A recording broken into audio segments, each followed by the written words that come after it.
मित्रों सभी का स्वागत है आपके अपने चैनल स्वरान एकेडमी क्लासेस पर। यहाँ हम बात कर रहे हैं उत्तर प्रदेश आरटीई निःशुल्क एडमिशन जो कि प्राइवेट स्कूलों में होते हैं एडमिशन के लिए 2025-26 सत्र के लिए, जो कि अप्रैल 2025 से शुरू होगा।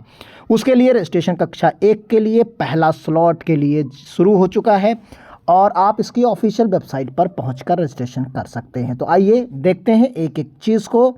सबसे पहले आपको गूगल पर आना है और वहाँ पर लिखना है RTE UP, और यहाँ आपको सबसे पहले हम हर एक वीडियो में स्टेप बाय स्टेप बताते हैं क्योंकि आप आसानी से उसे अपने घर पर अपने मोबाइल या लैपटॉप के माध्यम से कर सकें और आपको कहीं और जाने की ज़रूरत ना पड़े। देखिए ये ऑफिशियल वेबसाइट है जिस पे RTE के तहत प्राइवेट कॉलेजेस में जो आप 25% कोटे के साथ अपने बच्चे का एडमिशन कराना चाहते हैं तो उनके लिए यहाँ पर है। तो यहाँ पर देखिए सारी चीज़ें आ चुकी हैं और अब आप ऑनलाइन कर सकते हैं। जहाँ पर आप एडमिशन शेड्यूल देख सकते हैं। देखिए यहाँ जैसे ही आप इसको टच करेंगे तो देखिए आवेदन की तिथियाँ आपके सामने हैं। पहला शेड्यूल जो है, प्रथम चरण जो है वो 1 दिसंबर से 29 दिसंबर है, जिसकी बात हम पर्टिकुलर इस वीडियो में कर रहे हैं। यानी 29 दिसंबर तक आप रजिस्ट्रेशन कर सकते, 19 दिसंबर तक, सॉरी फॉर दैट, 19 दिसंबर तक आप यहाँ पर रजिस्ट्रेशन कर सकते हैं। 1 दिसंबर से जो कि आज की डेट है, और फिर 20 से आगे का स्टेप है। फिर 24 को लॉटरी निकालने की तिथि है और 27 को बच्चों के प्रवेश हेतु गैर सहायता प्राप्त मान्यता प्राप्त निजी विद्यालयों में आवंटन की सूची जारी करने की, यानी फाइनली 27 तारीख को आपको 24 को ही क्लियर हो जाएगा। फिर 27 को कौन सा कॉलेज मिला उसकी भी सभी चीज़ें क्लियरिटी आ जाएगी 27 दिसंबर को। फिर 1 जनवरी से है, फिर 1 फरवरी से और फिर 1 मार्च से। तो 4 चरणों में ये सिलेक्शन होना है। तो आइए बात करते हैं अगले स्टेप की, जिसमें आपको फॉर्म को भरना है। चलते हैं होम पेज पे और होम पेज से इसको लॉगिन करते हैं। आप देखिए फॉर्म का लिंक आपको कहाँ पर मिलेगा, वो लिंक आपको यहाँ पर मिलेगा। सबसे पहले आपको यहाँ पर आना है, इसे टिक करते हुए देखिए कुछ इस तरीके का आपको यहाँ पर दिखेगा। सबसे पहले आपको करना क्या है, न्यू रजिस्ट्रेशन पर जाना है। न्यू रजिस्ट्रेशन पर आप जाएंगे क्योंकि फर्स्ट टाइमर हैं आप। तो न्यू रजिस्ट्रेशन में देखिए यहाँ पर सबसे पहले आपको डिस्ट्रिक्ट का चयन करना है। तो यहाँ जो भी डिस्ट्रिक्ट आपका है, मान लीजिए आपका डिस्ट्रिक्ट हो सीतापुर, तो आप सीतापुर चयन कर सकते हैं।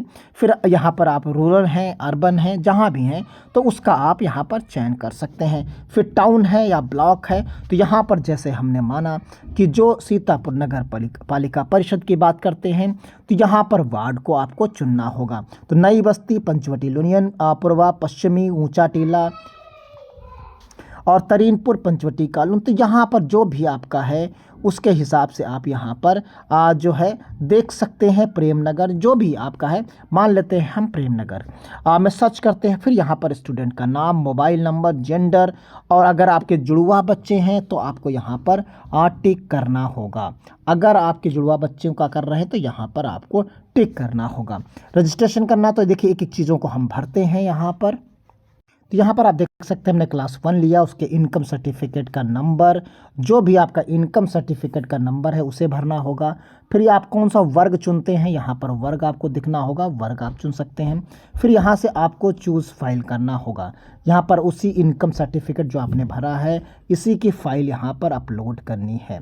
तो यहाँ पर इमेज शुड बी 100 KB से कम होनी चाहिए, तो उसे हम सेलेक्ट कर, देखिए सभी चीज़ें हमने सेलेक्ट कर ली हैं। अब यहाँ पर हम रजिस्ट्रेशन करने वाले हैं। इस जगह पर देखिए ओके करते हैं। यहाँ पर आपको एक चीज़ और ध्यान दे देनी है।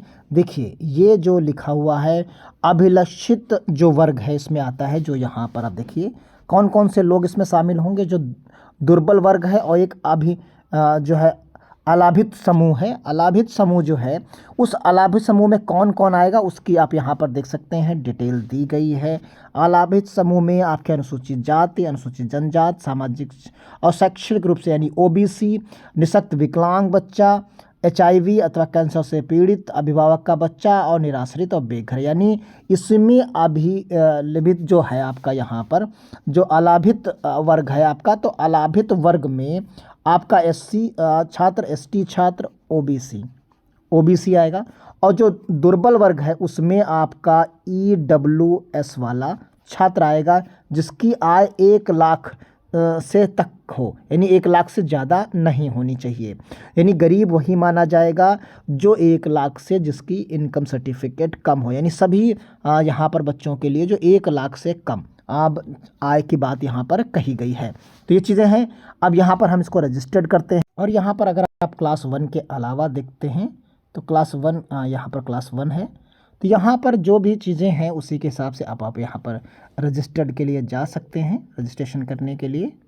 देखिए ये रजिस्ट्रेशन यहाँ पर हो चुका है, रजिस्ट्रेशन स्लिप जनरेट हो चुकी है, इसे आप प्रिंट कर सकते हैं। देखिए ये प्रिंट यहाँ पर आप कर सकते हैं। तो जैसे ही आप प्रिंट करेंगे देखिए रजिस्ट्रेशन नंबर अलॉट हो चुका है, नेम है, किस डिस्ट्रिक्ट में है, कौन सी न्यायपालिका, अर्बन क्या है, इसमें सारी डिटेल आपको फिर आपको नीचे का स्टेप अगला मिलेगा जो इसमें आपको कंप्लीट करना होगा फॉर्म। अब यहाँ से आप आगे बढ़ सकते हैं। अब यहाँ पर आपको फादर्स नेम, बाकी नेम आपको भरने होंगे। तो यहाँ पर आप फॉर्म को आगे बढ़ते हैं और आगे बढ़ते हुए इसमें चलते हैं। देखिए हमने फादर्स नेम लिखा, फिर मदर्स नेम आपको लिखना है। तो इस तरीके से आप एक एक डिटेल को आप भर सकते हैं।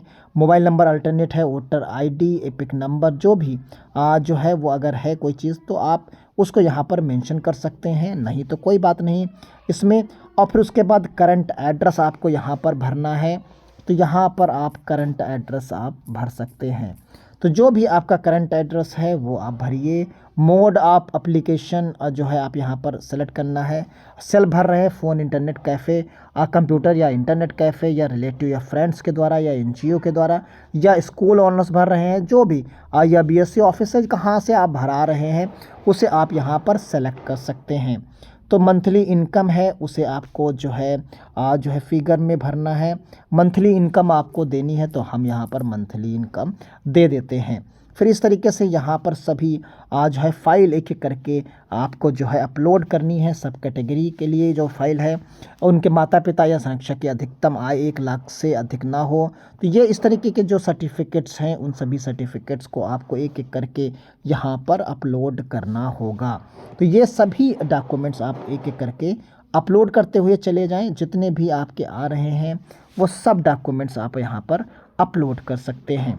एड्रेस प्रूफ के लिए जो फाइल है, क्या आप करना चाहते हैं, राशन कार्ड, आधार कार्ड, जो भी आप है वो आप कर सकते हैं।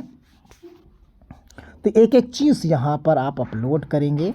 तो यहाँ पर जो भी चीज़ें आपको मिलती जाएं उसी को आप अपलोड करते हुए चले जाइए। यहाँ पर देखिए हमने सभी जो है यहाँ पर डॉक्यूमेंट्स को अपलोड कर दिया है और अब आप आगे बढ़ सकते हैं, स्कूल का चयन कर सकते हैं। एक स्कूल कम से कम आपको चयन करना आवश्यक है। तो यहाँ पर देखिए एक ही स्कूल इस जगह पर दिख रहा है इनके में, तो ये चयन किया गया। अगला स्कूल नहीं, यहाँ पर इनके लेवल में एक ही स्कूल यहाँ है, गौरी बाल विद्या मंदिर, आई हॉस्पिटल। तो इसे आप यहाँ पर चयन कर सकते हैं। फिर उसके बाद कैप्चा भरते हुए, सेव करते हुए आप आगे की तरफ बढ़ सकते हैं। तो यहाँ पर आप देखिए जैसे ही हम इसको सेव करते हैं और आगे की तरफ बढ़ते हैं तो यहाँ पर आप पाएंगे सेव हमने किया और यहाँ पर हम आगे बढ़ चुके हैं। तो डिक्लेरेशन बॉक्स पर हमने क्लिक किया, आप यहाँ पर देख सकते हैं, और फिर उसके बाद हम सेव करते हैं। तो जैसे ही सेव करेंगे तो आपको अगले स्टेप पर ये ले जाएगा। देखिए यहाँ पर आप प्रीव्यू डू नॉट प्रिंट, इस तरीके से यहाँ पर डिटेल आपको यहाँ पर दिख रही होगी। ये पूरी क्लास 1 इस तरीके से, यहाँ पर फ़ोटो एक आ जाएगी बच्चे की, यहाँ पर आप देख सकते हैं। ये हमने ऐसे ही इमेज एक सेलेक्ट की थी और यहाँ पर आपको अपने बच्चे की इमेज सेलेक्ट करनी थी। तो यहाँ पर आप इस तरीके से यहाँ पर प्रीव्यू देख सकते हैं, लॉक एंड प्रिंट कर सकते हैं। आपको सारे डॉक्यूमेंट्स यहाँ पर दिखने लगेंगे, जो कॉलेज आपने सेलेक्ट किया है वो दिखने लगेगा, या सारे इमेजेस आपको यहाँ पर दिखेंगे। और यहाँ पर इनकम, बाकी चीज़ें जो हमने भरी थी वो सब देख सकते हैं। अगर आप चाहें तो अगर कोई कमी नज़र आती है तो आप यहाँ से इसे एडिट कर सकते हैं, अन्यथा की स्थिति में इसे लॉक कर सकते हैं। तो यहाँ पर प्रीव्यू आपको दिख रहा होगा, लॉक करके आप आगे बढ़ सकते हैं। अन्यथा की स्थिति में आप अगर कोई कमी रह गई एक बार आप यहाँ पर देख लें तो एडिट कर सकते हैं। अन्यथा की स्थिति में आप इसे फाइनल लॉक करिए और आगे बढ़ जाइए, आपका फॉर्म कंप्लीट हो जाता है। तो मिलते हैं अगली अपडेट के साथ। आप फॉर्म को भरिए, कहीं पर समस्या आ रही है, कहीं डॉक्यूमेंट को अपलोड करने में आ रही है तो कमेंट बॉक्स में ज़रूर बताएं।